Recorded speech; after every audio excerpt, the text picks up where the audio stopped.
Design of का क्षेत्र, design in India, इस पर हमने बल देना है।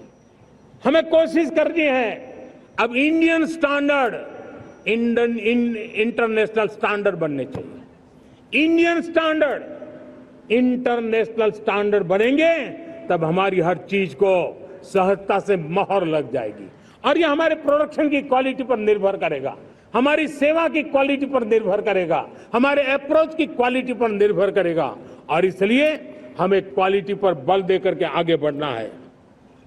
हमारे पास टैलेंट है, डिजाइन के क्षेत्र में हम दुनिया को बहुत कुछ नया दे सकते हैं। डिजाइन इन इंडिया, इस आह्वान को लेकर के हमें अब आगे चलना है। Design in India and design for the world, इस सपने को लेकर के चलना है। मैं देख रहा हूं गेमिंग की दुनिया का बहुत बड़ा मार्केट खड़ा हुआ है, लेकिन आज भी गेमिंग की दुनिया पर प्रभाव, खास करके उन खेलों को बनाने वाले लोग, प्रोडक्ट करने वाले लोग, विदेशी कमाई होती। भारत के पास बहुत बड़ी विरासत है, हम गेमिंग की दुनिया में बहुत नई टैलेंट को लेकर के आ सकते हैं। विश्व के हर बच्चे को हमारे देश के बनी हुई गेमिंग की ओर आकर्षित कर सकते हैं। मैं चाहता हूं कि भारत के बच्चे, भारत के नौजवान, भारत के आईटी प्रोफेशनल्स, भारत के एआई के प्रोफेशनल्स, वे गेमिंग की दुनिया को लीड करें। खेलने में नहीं, गेमिंग की दुनिया में हमारे प्रोडक्ट पूरे विश्व में पहुंचने चाहिए और पूरी दुनिया में हमारे एनिमेटर्स काम कर सकते हैं। एनिमेशन की दुनिया में हम अपनी दाग जमा सकते हैं। हम उस दिशा में काम करें। मेरे प्यारे देशवासियों, आज विश्व के अंदर ग्लोबल वार्मिंग, क्लाइमेट चेंज हर क्षेत्र में चिंता और चर्चा का विषय रहता है। भारत ने उस दिशा में काफी कदम उठाए हैं। हम विश्व को आश्वस्त करते रहे हैं और शब्दों से नहीं, अपने कार्यों से, प्राप्त परिणामों से हमने विश्व को आश्वस्त भी किया है और विश्व को आश्चर्यचकित भी किया है। हम ही हैं जिन्होंने सिंगल यूज प्लास्टिक पर प्रतिबंध लगाया है। हमने रिन्यूएबल एनर्जी पर विस्तार किया है। हमने रिन्यूएबल एनर्जी को एक नई ताकत दी है। आने वाले कुछ वर्षों में हम नेट जीरो फ्यूचर की ओर आगे बढ़ रहे हैं। मुझे याद है पेरिस अकॉर्ड में जिन देशों ने अपने लक्ष्य निर्धारित किए थे, आज मैं लाल किले की प्राचीर से मेरे देशवासियों की ताकत दुनिया को बताना चाहता हूं। G20 देश के समूह जो नहीं कर पाए, वो मेरे देश के नागरिकों ने करके दिखाया है, मेरे देशवासियों ने करके दिखाया है, हिंदुस्तान ने करके दिखाया है। पेरिस अकॉर्ड के अंदर जो टारगेट हमने तय किए थे, उन टारगेट को समय से पहले पूरा करने वाला G20 देशों के समूह में अगर कोई है तो एकमात्र मेरा हिंदुस्तान है, एकमात्र मेरा भारत है। और इसलिए गर्व होता है साथियों।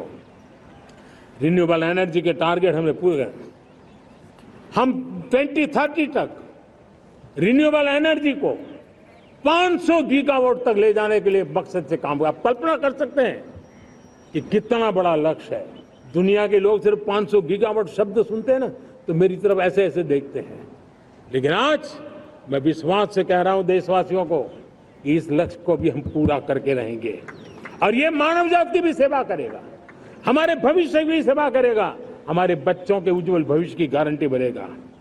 हमने 2030 तक हमारी रेलवे को नेट जीरो एमिशन का लक्ष्य लेकर के हम चल रहे हैं।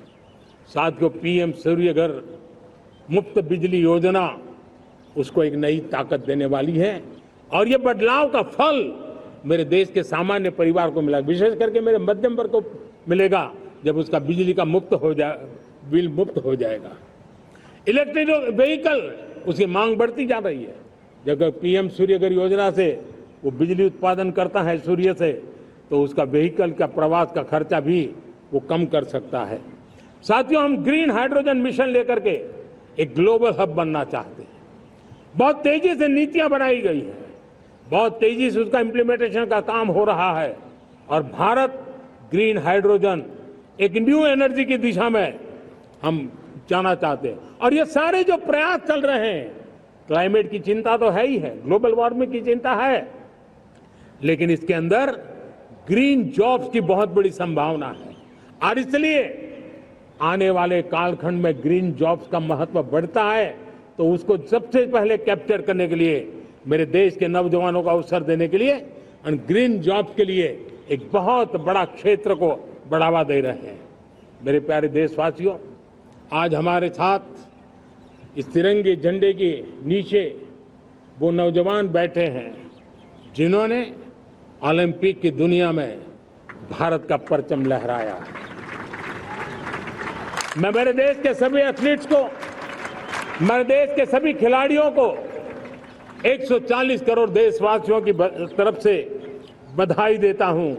और हम नए सपने, नए संकल्प, अत्यंतिक पुरुषार्थ के साथ नए लक्ष्यों को हासिल करने के लिए आगे बढ़ेंगे, ऐसा मैं विश्वास के साथ उनको शुभकामनाएं भी देता हूं। आने वाले कुछ दिनों में भारत के एक बहुत बड़ा दस्ता पैरालंपिक के लिए पेरिस जाने के लिए रवाना होगा। मैं मेरे सभी पैरालंपिक खिलाड़ियों को भी हृदय से बहुत बहुत शुभकामनाएं देता हूं। साथियों, भारत ने G20 को ऑर्गेनाइज किया, हिंदुस्तान के अनेक शहरों में ऑर्गेनाइज किया, 200 से ज्यादा इवेंट किए। पूरे विश्व में G20 का इतना बड़ा व्याप, इतना बड़ा कार्यक्रम कभी नहीं हुआ, इस बार हुआ। इसने एक बात सिद्ध कर दी है कि भारत में बड़े से बड़े काम, कार्यक्रम ऑर्गेनाइज करने की ताकत है। भारत को किसी को भी हॉस्पिटैलिटी का सामर्थ्य भारत में सबसे ज्यादा है। अगर ये सिद्ध हो चुका है तो साथियों, हिंदुस्तान का सपना है कि 2036 में जो ओलंपिक होगा वो मेरे हिंदुस्तान की धरती पर हो। इसके लिए हम तैयारी कर रहे हैं, उसके लिए हम आगे बढ़ेंगे। साथियों, समाज के आखिरी तबके के जो लोग हैं, ये हमारा सामाजिक दायित्व है। अगर कोई पीछे रह जाते हैं तो हमारी आगे बढ़ने की गति कम कर देता है। और इसलिए हम आगे बढ़ना चाहते हैं तो भी सफलता तब मिलती है पीछे वाले को भी साथ साथ आगे ले आए।